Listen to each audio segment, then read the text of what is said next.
6 अगस्त 2019 को देश में 2 केंद्र शासित प्रदेशों की संख्या बढ़ गई। इससे पहले भारत में कुल 6 केंद्र शासित प्रदेश थे। अब से उनमें लद्दाख और जम्मू कश्मीर भी शामिल हो चुके हैं। उस दिन आर्टिकल 370 को रद्द कर दिया गया था और जम्मू कश्मीर को हिस्सों में बांटकर जम्मू कश्मीर और लद्दाख यह 2 केंद्र शासित प्रदेश बना दिए गए थे। आज का विषय बिल्कुल ही सरल है। हम बात करने जा रहे हैं कश्मीर, जिसे इस दुनिया का स्वर्ग भी कहा जाता है, उसके बारे में। आप सोच रहे होंगे कि कश्मीर पर क्या चर्चा करेंगे। हम अक्सर कश्मीर मुद्दे को केवल पॉलिटिकल नजरिए से देखते हैं, लेकिन कश्मीर सिर्फ एक पॉलिटिकल टॉपिक नहीं है। यह हिस्सा देश की अर्थव्यवस्था में भी महत्वपूर्ण है। आज हम कश्मीर की अर्थव्यवस्था पर चर्चा करने जा रहे हैं। साथ ही में हम देश में कश्मीर के महत्व पर भी चर्चा करेंगे। कश्मीर आर्थिक रूप से कितना महत्वपूर्ण है, इसका उत्तर हम इस वीडियो के माध्यम से बताएंगे। कश्मीर का इतिहास 3 कलर से रंगा हुआ है। 3 कलर यानी इस क्षेत्र में हिंदू, मुसलमान और सिख धर्म के राजाओं का राज्य हुआ करता था। यहाँ एक ध्यान देने वाली बात यह है कि जब हम अतीत में कश्मीर की बात करते हैं तो इसमें वर्तमान के जम्मू कश्मीर और लद्दाख ये दोनों यूनियन टेरिटरी शामिल है। कश्मीर में आजादी के बाद हिंदू मुस्लिम विवाद बार बार सामने आने लगा और यह आज भी जारी है। यह क्षेत्र भारतीय और पाकिस्तानी दोनों देशों में डिवाइडेड है। इस ठंडे क्षेत्र में वायलेंस की अग्नि आज भी कायम है। इसी के चलते यह जन्नत आज भी विकास के साथ तालमेल नहीं बिठा पाई है। फिल्म कश्मीर फाइल्स को लेकर एक बार फिर कश्मीर में हिंदू मुसलमानों के बीच का विवाद सामने आ गया है। तो आइए अब हम इस क्षेत्र की इकोनॉमी के इंपॉर्टेंस के बारे में चर्चा करते हैं। कश्मीर की आबादी देश की आबादी की तुलना में 1% से भी कम है। 2011 की जनगणना के अनुसार लगभग 1,25,00,000 भारतीय जम्मू और कश्मीर में रहते हैं। इस क्षेत्र की अर्थव्यवस्था के कुल 4 पहिए हैं। पहला है एग्रीकल्चर, दूसरा है टूरिज्म, तीसरा है हैंडीक्राफ्ट सेक्टर और चौथा है इंडस्ट्री एंड गवर्नमेंट जॉब। अकेले सर्विस इंडस्ट्री का कश्मीर के जीडीपी में 50% हिस्सा है। फिर भी 65 से 70% आबादी एग्रीकल्चर पर निर्भर है। अगर एक साल के एग्रीकल्चर के टर्नओवर के बारे में बात की जाए तो वह 9,000 करोड़ के घर में चली जाती है। कश्मीर देश का सबसे बड़ा एप्पल प्रोड्यूसर है। कश्मीर में केवल सेब के लिए 21,600 हेक्टेयर जमीन का उपयोग किया जाता है, लेकिन पिछले 2 वर्षों में यह क्षेत्र जबरदस्त दबाव में रहा है। आर्टिकल 370 के हटने के बाद कश्मीर में कर्फ्यू लगा दिया गया था। प्रतिबंध हटने से पहले कोरोना महाशय उतरे और फिर कश्मीर समेत देश लॉकडाउन के जाल में फंस गया। इन सभी कारणों की वजह से 2020 में कश्मीर के टोटल एप्पल प्रोडक्शन में 2/3 एप्पल प्रोडक्शन की क्वालिटी मार्केट क्वालिटी से कम हो गई थी।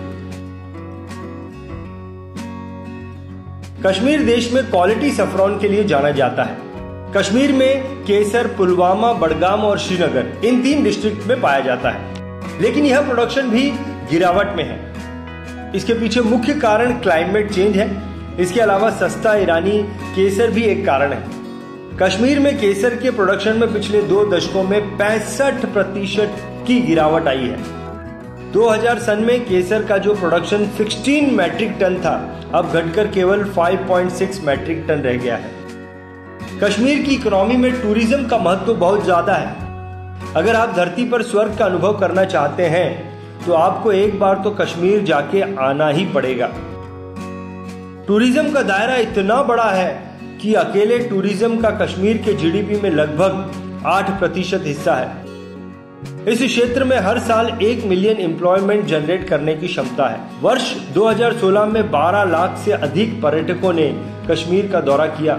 हालांकि जब कश्मीर का विशेष दर्जा हटा दिया गया तो कश्मीर के टूरिज्म में भी भारी गिरावट आई थी।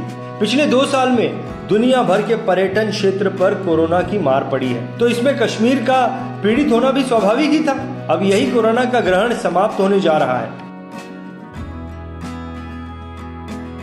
कश्मीर में पर्यटन के साथ साथ हैंडीक्राफ्ट और बुनाई भी बड़े पैमाने पर होती है। हैंडीक्राफ्ट और बुनाई के उद्योगों में लाखों रोजगार निर्माण होते हैं। कश्मीर की इकोनॉमी में हैंडीक्राफ्ट क्षेत्र का महत्वपूर्ण योगदान रहा है और कश्मीरी हैंडीक्राफ्ट अपने high quality craftsmanship, appealing design and functional utility के लिए दुनिया भर में जाने जाते हैं। इस सेक्टर का एक साल का टर्नओवर करीब 2000 करोड़ रुपए है। कश्मीर में micro, small and medium enterprises महत्वपूर्ण भूमिका निभाते हैं। इस क्षेत्र में लगभग 25,000 micro, small and medium enterprises हैं।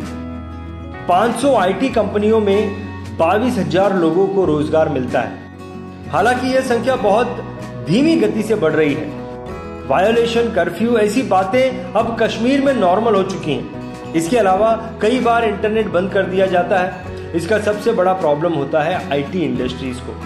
कश्मीर में बड़ी संख्या में नागरिक सरकारी नौकरियों पर निर्भर हैं। आज 5 लाख से अधिक इसी सरकारी नौकरी के दम पर परिवार के ज्यादातर चूल्हे जल रहे हैं। आज के वीडियो का तात्पर्य क्या है? भले ही कश्मीर को जन्नत कहा जाता हो, लेकिन ये जन्नत अब दिन ब दिन जल रही है। आतंकवाद, धार्मिक दरार, इनकी वजह से कश्मीर की डेवलपमेंट नहीं हो पा रही है। यही वजह है अपनी ताकत के बावजूद यह क्षेत्र देश की इकोनॉमी में महत्वपूर्ण योगदान नहीं दे पाया है। आज भी इस पर सिर्फ राजनीति ही की जाती है।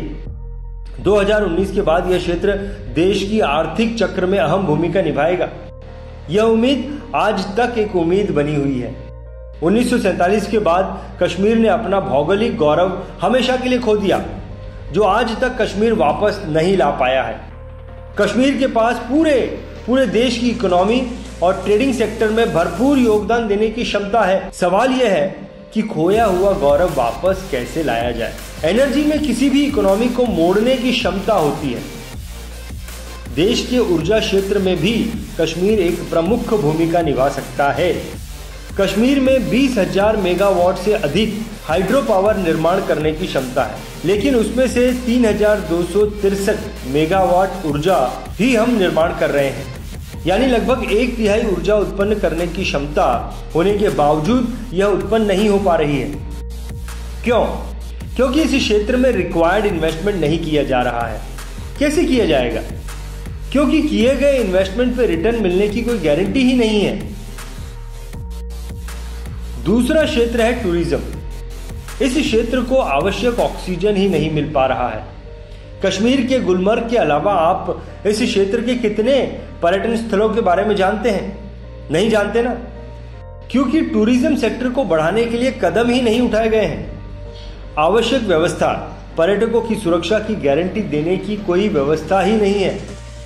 यह किसकी गलती है?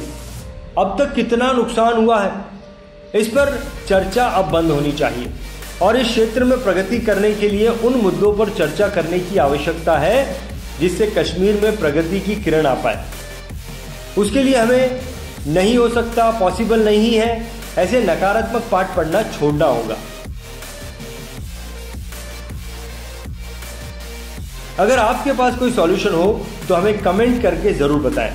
अब कश्मीर को भी इकोनॉमिक एंगल से देखने का टाइम आ गया है। तो दोस्तों, अब अलविदा कहने का समय आ गया है। इस वीडियो के कमेंट बॉक्स में हमें नया वीडियो किस विषय पर होना चाहिए ये जरूर बताएं। अगर आपको ये वीडियो पसंद आया हो तो इसे लाइक करें, शेयर करें और अगर आप हमारे चैनल पर नए हैं तो सब्सक्राइब करना ना भूलें। बहुत बहुत धन्यवाद।